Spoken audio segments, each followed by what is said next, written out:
색의 우상을 만들지 말고 또 위로 하늘에 있는 것이나 아래로 땅에 있는 것이나 땅 아래 물속에 있는 것의 어떤 형상도 만들지 말며 그것들에게 절하지 말며 그것들을 섬기지 말라. 나 네 하나님 여호와는 질투하는 하나님인즉 나를 미워하는 자의 죄를 갚되 아버지로부터 아들에게로 3, 4대까지 이르게 하거니와 나를 사랑하고 내 계명을 지키는 자에게는 천대까지 은혜를 베푸느니라. 아멘. 하나님은 여러분들이 잘 되기를 바라시는 분입니다. 그리고 당신의 자녀들에게 어떻게 하면 은혜를 베푸실까를 생각하며 은혜 베풀 방법을 우리에게 말씀하십니다. 그 은혜 베풀 방법이 뭔가 하면 성경의 내용입니다. 목사가 다른 것 전하지 않습니다. 다른 것 대해버리면 그 목사는 사기꾼이고 빼버리도 사기꾼이고 있는 그대로 증거할 뿐이고, 그래서 설교 끝나고 목사님 은혜 받았습니다 하는 말 들을 필요가 없는 겁니다. 은혜 받든지 안 받든지 관계없이 물론 은혜는 받아야 되겠죠. 무슨 은혜입니까? 목사 통한 은혜가 아니라 하나님 말씀이 나에게 찔림이 되어지고 내가 이 말씀대로 살아야 되겠다고 하는 것을 느끼고 돌아가시면 되어지는 것입니다. 왜 그렇습니까? 그대로 살면 이 땅에서 축복이기 때문에 그렇습니다. 어른들 살아오시면서 자녀들에게 제일 많이 한 말 가운데 한마디가 읽을 겁니다. 내 말 좀 들어라 이놈의 새끼야. 말 좀 들어라 이놈의 새끼야. 하셨습니까? 안 하셨습니까? 지금도 저도 하고 있습니다.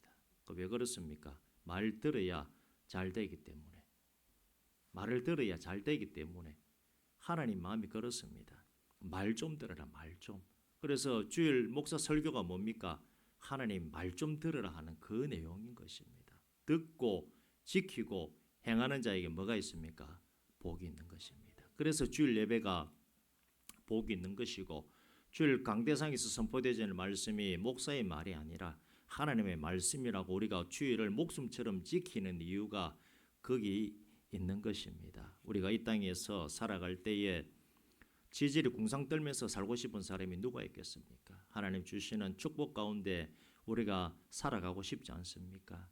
개인적으로 수고하고 노력하고 힘쓰고 애쓰고 그래 해가지고도 물론 될 수 있습니다만은 이 땅 가운데 잘 되어지는 것은 하나님께서 은혜 주시고 그 사람을 붙잡아 주시는 가운데 되어진다는 것입니다. 하나님의 은혜 주신 사람 첫 번째는 뭔가 하면 나 스스로가 하나님 앞에 바로 서야 됩니다. 내가 하나님 앞에 바로 서는 겁니다. 하나님과 나 사이가 바른 관계라면 그 인생은 하나님이 은혜를 주시는 기본적인 틀이 마련되어져 있다는 사실입니다. 주일 성수, 헌금 생활, 기도 생활, 교회에서 섬기는 일들, 봉사하는 일들, 또 전도하고 선교하는 많은 것들이 있습니다만은 기본적으로 교회에서 해야 하는 일들에 충성하게 되면 하나님의 은혜가 따라오기 됨을 우리가 알게 됩니다. 다만 요거 생각하십시오. 커피 자판기나 그냥 음료수 자판기에 동전 넣고 지폐 넣으면 음료수가 톡 떨어지고 커피가 나옵니다만은 내가 오늘 충성했다고 해서 오늘 당장 어떤 복이 임한다 그런 것처럼 생각해서는 안 된다는 겁니다. 하나님은 자판기가 아닙니다. 하나님이시지. 내가 500원짜리 동전 넣었다고 해가지고 한 10배 은혜 주시겠죠. 5,000원짜리 주시고 1,000원 넣었다고 해서 1,000원치 내가 교회 일을 했다고 해서 1,000원짜리 주고 10,000원짜리 은혜로 돌아오는 것, 하나님과의 관계를 그렇게는 생각하지 마시길 바랍니다. 제가 지금 말씀드리는 것은 성경에 나와 있는 하나님과 우리 믿는 자의 관계가 어떠해야 되는지에 대해서를 지금 말씀해 드리는 것입니다. 우리 얼굴 생김새가 전부 다르듯이 우리 각자의 신앙의 모습도 다를 수밖에 없습니다. 믿음 생활하며 막힌 문제가 있어 상담을 하러 온 분과 이야기를 해보면 하나님과의 관계에 있어서 부족한 부분이 딱 드러나는 경우가 많습니다. 예배 문제, 또 예물 문제, 본인은 모릅니다만은 예배할 때의 자세 문제, 목사는 다 압니다. 평소에 다 알고 있어요. 다만 신방 가서도 그 얘기 하지 않습니다. 왜냐하면 목사가 나를 공격한다 생각이 들기 때문에. 아무리 좋게 얘기를 해도 기분 좋아할 사람은 단 한 명도 제가 못 봤습니다. 그래서 말씀드릴 수도 없는 문제이고, 다만 저를 찾아오면 이렇게 하면 어떨까요 정도만 제가 말씀을 드립니다만은 분명한 문제가 있습니다.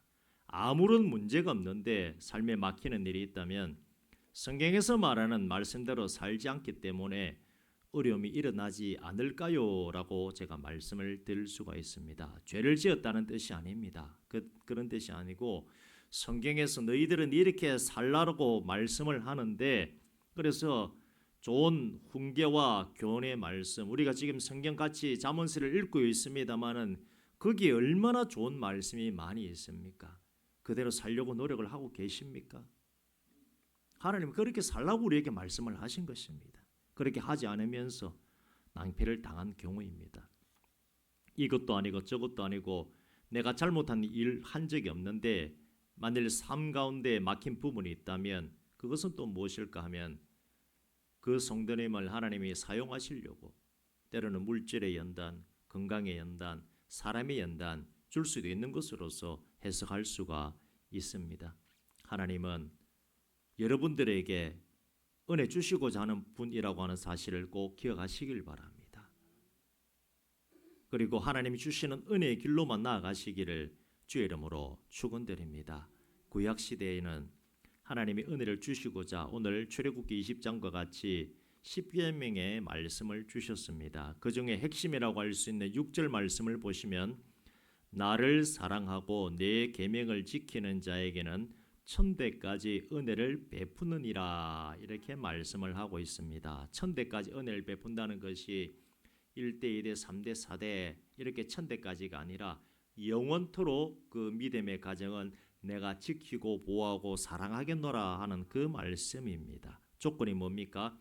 하나님을 사랑하고 하나님의 계명을 지키는 사람입니다. 그것 안 지키기 때문에 문제가 발생하는 겁니다. 지키면 될 문제인데 사람들이 지키지 않습니다. 하나님을 사랑하고 하나님의 계명을 지키라고 하는 것, 맨 처음에 어떤 민족에게 주신 말씀입니까? 유대인들에게 주신 말씀입니다. 유대인들이 그 두 가지를 하지 않았기 때문에 나라가 망한 일, 민족이 망한 일, 포로로 잡혀가고 먹을 것이 없어가지고 오늘 우리 집 애 삶아 먹고 내일 남의 집 애 삶아 먹는 그런 일들이 일어났던 것입니다. 이스라엘 역사를 돌아보면 하나님 사랑하고 계명을 지키기보다는 자기들 마음대로 살았습니다. 오늘 주일학교 룻기를 했습니다마는 그때가 사사시대입니다. 사사시대가 어떤 시대인가 하면 왕이 없으므로 사람들이 자기 소견에 옳은 대로 행하였다라고 말합니다. 거기서 말하는 왕이 세상적인 임금이 아니라 누굽니까? 하나님을 마음에 두지 않았다라는 것입니다. 하나님이 계시는데 하나님 없이 살다 보니까 사람들이 자기 소견, 내 생각에 옳은 대로 살았다. 그래서 땅이 저주를 받고 기근과 가뭄이 들어서 먹을 것이 없어서 땅을 찾아서 먹고 살 길 찾아서 옮겨 다녔던 것이 룻기 배경입니다. 우리는 그렇게 살아서는 안 된다고 하는 것이 하나님이 우리에게 주시는 말씀입니다. 그래서 먼저 하나님을 사랑하시길 바랍니다. 그리고 계명이 뭡니까? 다른 계명, 구약시대 계명이 아닙니다. 새 계명을 주셨습니다. 예수님께서 뭡니까? 서로 사랑하라. 그래서 뭐하면 됩니까? 우리는 이제 사랑만 하면 되는 겁니다. 사랑은 허다한 제도도 없습니다. 원수도 어떻게 해야 됩니까? 사랑입니다. 옆에 사람 한번 보십시오. 원수입니까? 어떻습니까? 원수면 사랑하시고 부인이면 사랑하시고 내 이웃이면 사랑하시고 서로 사랑하시길 바랍니다. 사랑밖에 없습니다. 사랑은 뭐도 이깁니까? 마귀의 계계도 이깁니다. 마귀가 어떻습니까? 가정을 무너뜨리고 나라를 무너뜨리고 성도 간의 관계를 무너뜨리는데 그때 어떻게 해야 됩니까? 저 성도가 나를 공격한다. 가서 이래야 됩니까? 예수 이름으로 명하노니 마귀야 떠나가라 이래야 됩니까? 성도한테 가서. 그것 아니지. 어떻게 해야 됩니까? 예수님이 나를 사랑하신 것 같이 내가 예수님을 그 사랑을 알듯이 그 영혼을 찾아가서 내가 어떻게 해야 됩니까? 사랑하면 되는 겁니다. 자, 알았습니다. 알고 있는데 잘 안 되지. 우리가 왜 그렇습니까? 내가 아프기 때문에, 그 사람 때문에 내가 아프고, 가족 때문에 내가 아프고, 남편 때문에 내가 아프고, 마누라 때문에 내가 아프고, 자녀 때문에 내가 아프고, 막 상처투성이 우리는. 어릴 때부터 막 거절 감정 뭐 한다 그러면 아버지가 안 된다 그러고 어머니가 안 된다 그러고 결혼하니까 또 마누라가 안 된다 그러고 마누라 바가지에 엄마 바가지에 막 남자들은 또 여자분들은 또 어떻습니까? 막 결혼하니까 또 남편 막 뭐라 그러고 아버지 또 엄한 아버지 밑에 자라니까 엄한 아버지가 그러고 그 거절 감정. 그런데 이게 녹아내리기 위해서는 뭐가 필요합니까? 사랑. 또 사랑의 다른 말이 뭡니까? 같은 뜻인데 다른 단어. 용서, 사랑 같이 가야 됩니다. 근데 잘 안 되시지요. 그런데 하나님 뭐라 그럽니까? 내 계명을 지키는 자. 뭡니까? 사랑하는 자. 오늘부터 더 사랑하시길 바랍니다. 잘 안 되지만 사랑하기 위해서 흉내라도 한번 내보시길 바랍니다. 흉내라도. 80 넘으셨는데 아유 부부간에 뭐 뽀뽀라다 마세요. 이렇게는 제가 말씀 안 드리겠습니다만은 사랑하려고 노력하고 서로 사랑하려고 자녀 사랑하고 부모님 사랑하고 남편 사랑하고 아내 사랑하고 그 가운데 뭐가 펼쳐집니까? 하나님의 뜻이 펼쳐진다는 것이 오늘 성경이 우리에게 말해주는 내용입니다. 원수까지도 사랑하러 가는데 그러면 사랑 못할 대상이 어디 있겠습니까? 우리 최고의 적이 어디입니까? 북한이지요. 김일성도 사랑해야 되고 죽었습니다만 김정은이도 사랑해야 되고 그 사람 우리와 뭐 관계는 없습니다만 뭡니까? 전쟁 일으키고 얼마나 많은 사람이 죽었고 나라가 이 모양이 되었습니까? 그래도 주께서는 하시는 말씀 뭡니까? 원수마저도 사랑하고 용서하고 그러나 하나님 대적하는 그들의 사상을 받아들이려고 하는 그런 뜻은 아닙니다. 분별하셔야 됩니다. 그렇게 사랑하라고 하는 것이 하나님이 우리에게 주시는 말씀입니다. 그렇게 살아갈 때에 하나님은 복을 주시는데 특별히 성경에 오늘 뭐라고 그런가 하면 부모님이 충성을 하면 그 은혜가 자녀들에게 쭉 내려간다라고 말하고 있습니다. 은혜가 어디까지 내려간다고 그랬습니까? 천대까지 계속해서 아비의 죄는 3, 4대에서 끝이 납니다만은 부모님이 충성한 것은 천대까지 가는 것입니다. 비교가 되지 않습니다. 이 말이 뭔 말입니까? 하나님은 우리에게 은혜 주시기를 원하시는 분이고 그 조건이 뭡니까? 하나님 사랑하고 또 누구 사랑합니까? 이웃 사랑하기 전에 누구 먼저 사랑해야 됩니까? 나를 사랑해. 나를. 내가 왜 이리 못났지? 내가 왜 이런 인생을 살아왔지? 그런 말씀하지 마시고 하나님은 나를 사랑하라 그럽니다. 그리고 이웃을 사랑하고 원수를 사랑 안에 모든 것이 다 풀어지고 해결된다라고 하나님께서 말씀하시는 겁니다. 나를 힘들게 한 그 사람 찾아가서 손잡고 용서할 수 있겠습니까? 어렵지요. 그런데 하나님 하라고 그럽니다. 왜요? 사랑 안에서 내가 사랑하면 먼저 해결되기 때문에 그 사람이 나를 미워해도 내가 그 사람 사랑하고 용서해가지고 먼저 풀 수 있으면 풀도록 하라고 하는 것이 하나님이 우리에게 주시는 말씀입니다.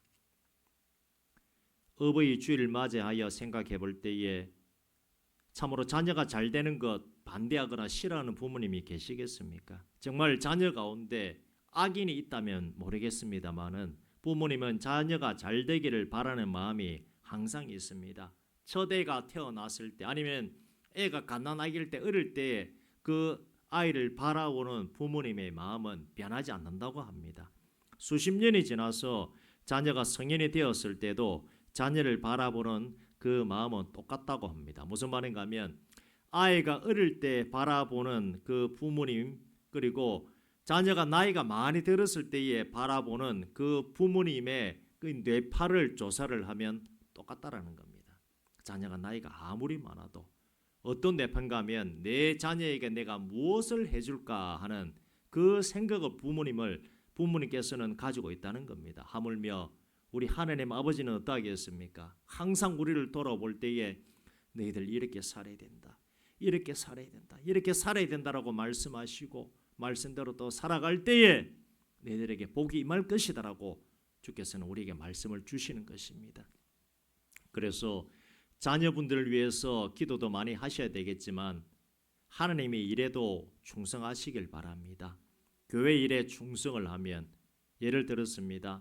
하나님께서 그 자녀 책임져 주십니다. 그렇다고 가정을 내팽개치고 교회 일만 하라는 것 아닙니다. 과거 한국교회 목사님들 가정과 많은 믿음의 가정에서 교회 일 충성한다고 가정을 돌보지 않았던 적이 있습니다. 그 시대는 그렇게 하는 것이 옳다라고 생각하였기 때문에 그렇게 좀 자녀들을 멀리하고 그냥 목사님들은 그냥 목회만 하셨는데 조금은 지나고 보니까 어떻습니까? 성경에 맞지 않습니다. 특히 목사님들이 교회를 위해 밤낮 몸을 아끼지 않고 섬기느라고 애들을 그냥 멀리했는데 애들이 그냥 잘 되었는가? 그것이 아니더라는 겁니다. 오히려 탈선한 목사님 자녀들이 많더라는 것입니다. 목사님 생각에는 그냥 그렇게 하면 하나님 일만 하면 된다 생각했는데 어디서 오차가 생겼는가 하면 목사님 자녀는 목사님이 아닙니다. 목사님 자녀도 누굽니까? 성도입니다. 자기 몸을 통해서 태어난 성도인데 그 제일 가까운 성도는 내버려 두고 다른 성도에게만 신경을 쓰다 보니까 이 성도 목회 신방이 제대로 안 됐던 겁니다. 그래서 목사님 자녀들 보면 저도 신학교 다닐 때 보면 뭐 귀걸이는 기본이고 술 담배는 기본이고 저는 맨 처음에 어디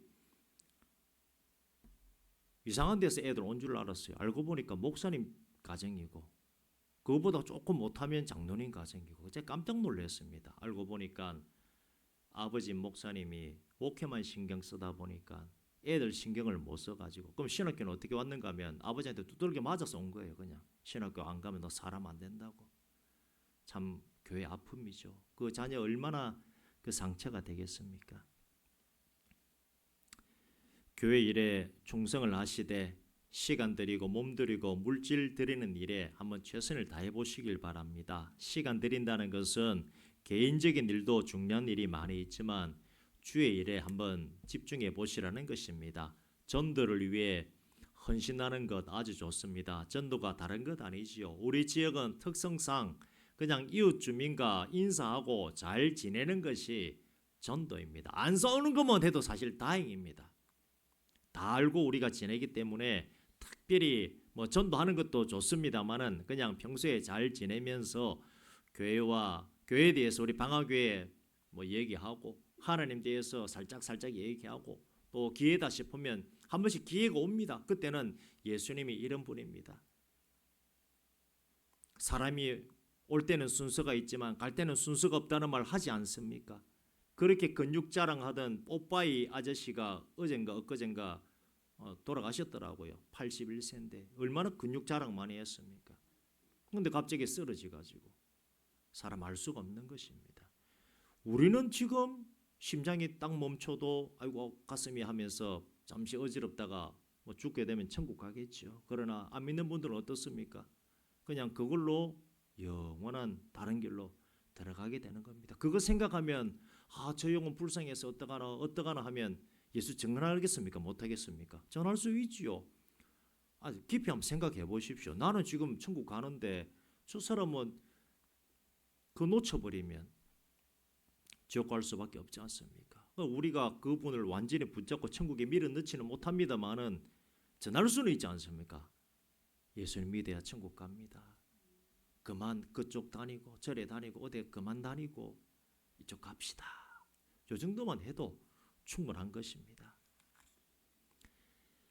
물질에 대해서 섬긴 부분에 대해서 제가 한번 말씀드리고자 한다면 마태복음 7장 19절과 20절에 이렇게 말합니다. 너희를 위하여 보물을 땅에 쌓아두지 말라. 거기는 좀과 동록이 해하며 도둑이 구멍을 뚫고 도둑질하느니라. 오직 너희를 위하여 보물을 하늘에 쌓아두라. 거기는 좀이나 동록이 해하지 못하며 도둑이 구멍을 뚫지도 못하고 도둑질도 못하느니라. 이렇게 말합니다. 자, 여기서 보면 보물을 땅에 쌓아두지 말고 하늘에 쌓아두라고 하는데 누구를 위해서 말씀하는가 하면 7장 19절에 보면 너희를 위하여 이렇게 말하고 있습니다. 하나님을 위하여 하늘에 쌓아두라고 하는 것이 아니라 너희를 위하여라고 말합니다. 물질 드리는 그분이 될 수도 있습니다만은 대부분은 하나님께서 보면 당대에 충성한 그 사람보다는 그 후대 후손들에게 하나님께서 은혜를 주십니다. 보물이라고 한다 그러면 뭐 물질 돈도 되겠습니다만은 자기가 아끼는 귀한 것도 됩니다.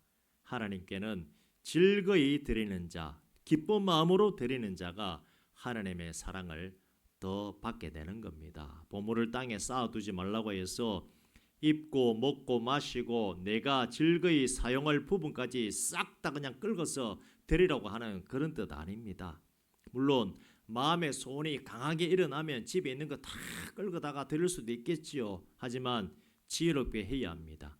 생활에 필요한 것 하나도 남겨두지 아니하고서 정말 지질이 궁상처럼 살아간다면 하나님께서 보시기에도 아름다운 신앙생활이 아닙니다. 보물을 하늘에 쌓아두라고 하는 것은 하나님의 일에 보물처럼 섬겨보라고 하는 것입니다. 우리에게는 보물이 될 수도 있습니다만은 하나님께는 보물이 아닙니다. 하나님에게는 물질이 중요한 것이 아니라 물질 드리는 그 성도의 믿음의 중심, 마음의 중심을 보는 분입니다. 아벨의 예물을 받으시고 가인의 예배를 받지 않으신, 예물 받지 않으신 그 이유가 어디 있습니까? 예물 때문에 받지 않았습니까? 그것이 아니라 그 사람의 마음의 중심 때문에 받지 않았던 것입니다. 그게 보물이라는 것입니다. 아브라함을 한번 생각해 보십시오. 아브라함은 자기가 가장 아끼는 귀한 것을 하나님 앞에 드렸습니다. 아브라함이 가장 아낀 것은 그 아들 이삭입니다. 이삭을 바치라고 하니까 두말하지 아니하고 하나님 앞에 드렸습니다. 전재산을 바치라고 한다 그러면 아브라함이 안 바칠 사람 같습니까? 전재산도 바칠 사람입니다. 아들 바친 사람에게 다른 것은 아무것도 아닙니다. 아브라함은 어떤 것이라도 드릴 수가 있는 것입니다. 그 보물이 무엇입니까? 아브라함은 아들도 아니고 물질도 아니고 뭡니까? 하나님인 것입니다. 이삭을 하나님께 드렸기 때문에 아브라함은 하나님으로부터 약속의 말씀을 받았습니다. 창세기 22장 17절 18절 이렇게 말합니다.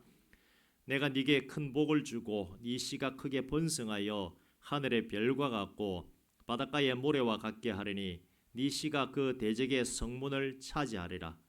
또 네 씨로 말미암아 천하 만민이 복을 받으리니 이는 네가 나의 말을 준행하였음이니라 하셨다 하니라. 하나님께 즐겨 드려 보시길 바랍니다. 물질 때문에 어려움이 많으시다면 제가 기도한 대로, 아까 예물 기도한 대로 기도를 그렇게 해보시길 바랍니다. 11조 많이 드리는 것이 복이지 않습니까? 제가 이런 설교하면 어떤 사람들은 요거 물고 늘어지더라고요. 목사가 돈 설교한다고. 돈 설교입니까? 잘 먹고 잘 사는 설교입니까? 저는 저와 관계된 분들이 참으로 이 땅에서 잘 되기를 바라는 목사입니다. 11조를 많이 한다는 것이 무슨 뜻입니까? 살기가 괜찮다는 뜻입니다. 11조를 못하고 안 된다는 것은 삶이 어렵다는 뜻입니다. 정말 목사 입장에서는 마음 아픕니다. 드러내놓고 제가 신방 가서 뭐라고 말씀은 안 드립니다만은 11조 안 되는 거 보면 정말 제가 마음이 아픕니다. 그래서 기도를 하는 겁니다. 하나님께 즐겨 드려본다는 것도 있어야 즐겨 드리죠. 그래서 제가 마음이 아픈 겁니다. 제가 아는 어떤 목사님은 천국 가셨습니다마는 목회하실 때 너무 가난하게 목회를 하셨는데 목사로서 교회에 헌금을 해야 되는데 헌금할 돈이 없는 겁니다. 그래서 뭘 헌금했는가? 집에 뛰어가서 보니까 옛날에 왜 애들 저금통 보면 토끼 저금통 작은 게 있고 콧구멍 2개 앞에 뻥 뚫린 돼지 저금통이 있지 않습니까? 그걸 그냥 던져서 깨버린 거예요. 깨버리니까 10원짜리하고 100원짜리가 쫙 흘러나옵니다.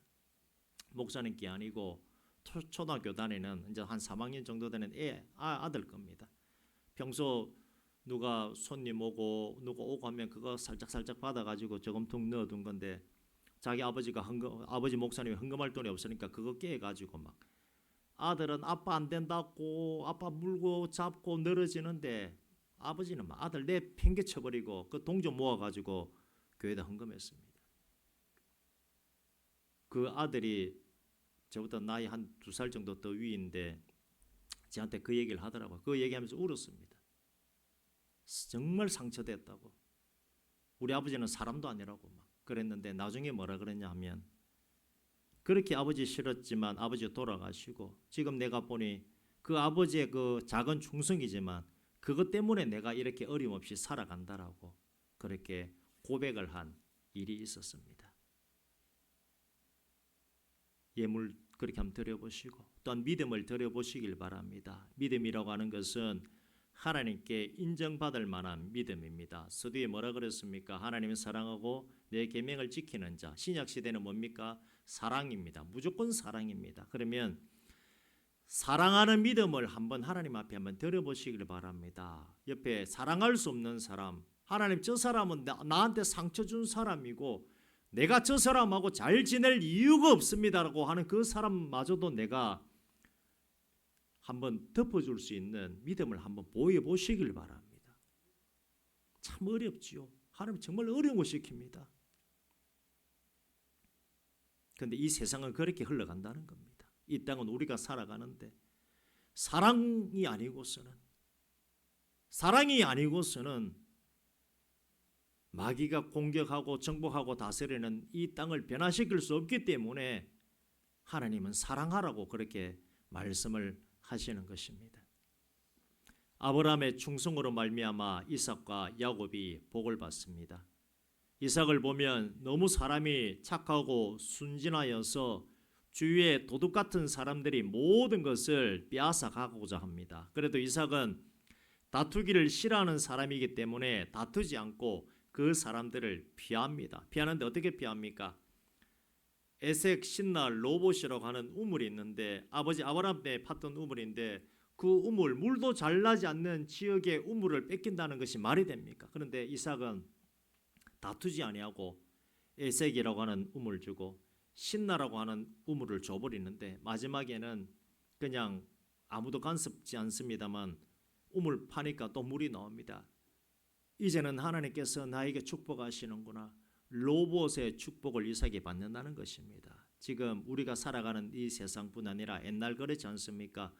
순진하게 살면 당한다고 하지 않습니까? 독한 사람이 잘 살 수밖에 없지요. 그런데 이삭은 어떻습니까? 순진한 사람입니다. 그러나 아버지 아브라함의 충성으로 말미암아 이삭은 뺏길 수밖에 없는 상황에서도 뺏기지 아니하고 영적인 복뿐 아니라 이 땅 살아가는 복을 받았다는 사실을 꼭 기억하시길 바랍니다.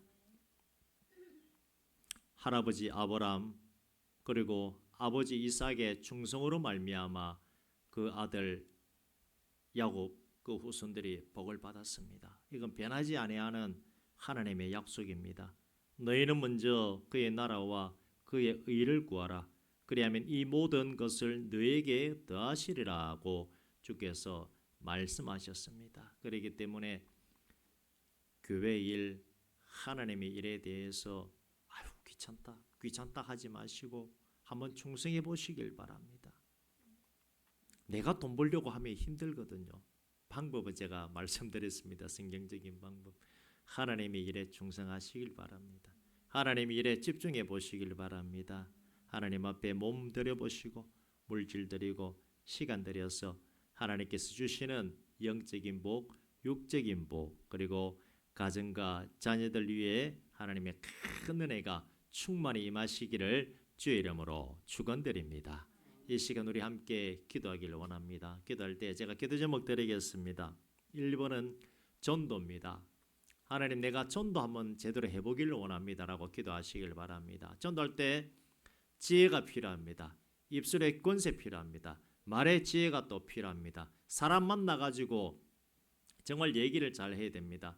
그런 지혜 달라고 위해서 기도해 보시길 바랍니다. 두 번째는 스스로 한번 돌아보시길 바랍니다. 내가 교회에서 무슨 일을 해야 될까? 어떤 일로 한번 섬겨야 될까? 그렇게 기도하시고 세 번째는 뭡니까? 오늘 가장 중요한 주제입니다. 사랑입니다. 부부 사랑, 가족 사랑, 이웃 사랑 그렇게 사랑하며 나아갈 수 있는 우리 모두가 될 수 있도록 오늘 말씀을 생각하시면서 함께